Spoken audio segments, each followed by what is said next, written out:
Hey everybody, and welcome to week 3 of Geography A111. I'm going to jump into the grading in just a little bit, but I wanted to get a weekly announcement out and just fill you in on a couple things. The thing that I want to talk about the course right now is the final exam, which you unfortunately will have to take at the end of the semester. And I wanted to show you, if you scroll down in Blackboard to the very bottom of the content area, you'll find information about the final exam right here. If you open this up right now, you'll see the dates that the final exam opens up. There's a description of it, you can look at it, and there's also a rubric. Remember that the questions are graded out of 4 points, which again is a little bit strange, but it helps to fit into this whole grading system I have, which is a little bit non-standard, which again, you should make sure you look into. The final exam will need to be taken on HonorLock, and you can get more information about HonorLock down here if you haven't used HonorLock before. HonorLock is a plugin. It works in Chrome, so you'll have to put Chrome as your browser, and then you're going to have to download HonorLock and put it in as a plugin. But then it works pretty seamlessly after that. You should practice using it just to make sure that your system is up for it and that you don't need to find another machine in order to use it. You're going to have some sort of camera. You're going to have some sort of mic. So you might have to do a little planning ahead on that. So just give that a little bit of thought.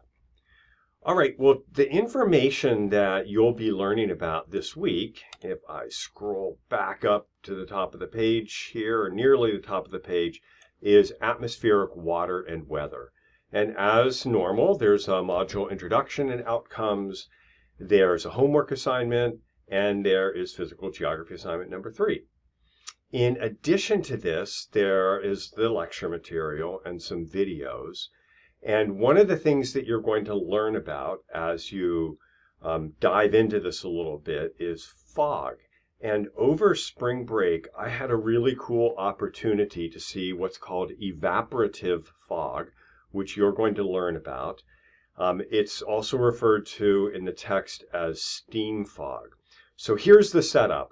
My adult son and I, my youngest son, we were on a ski trip on the Susitna River. And we had skied out across the Susitna River from where the mouth of the Kashwitna comes into the Susitna River at Susitna Landing, skied out, camped a number of nights, and explored all the channels of the Susitna River. And you may remember that it was pretty cold over spring break. Well, on our last morning out on the river, the temperature when we woke up was minus 15.7, which wasn't super pleasant, but we did all right. We made it. And as we skied back towards the car, trying to keep our feet warm as we wiggled our toes in our ski boots, we passed a number of open leads of the Susitna River, which was very typical in that particular area. The river was frozen in a lot of places, but there were other places where it was completely open. And so let me see if I can pull that up for you.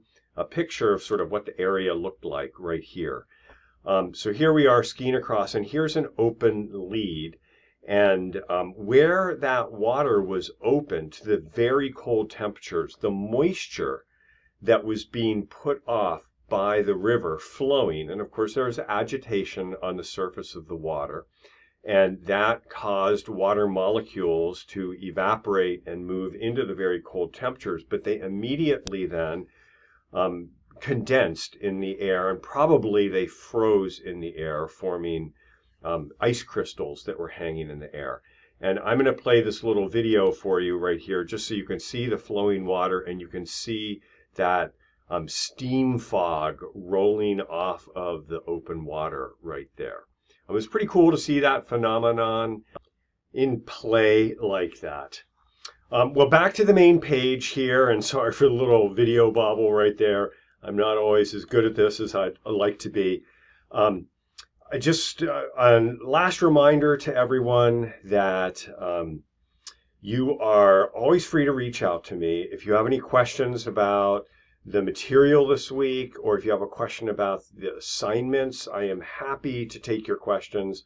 Also happy to make little videos, and probably nothing would make me happier if someone asked me a cool question about some of the content this week, and I could make a little video of it. So feel free, reach out at any time, and I will start in on that grading right away. It is almost 9 o'clock this morning, and I'm about to start the grading for the day. So that's all for right now. Again, reach out whenever you need to.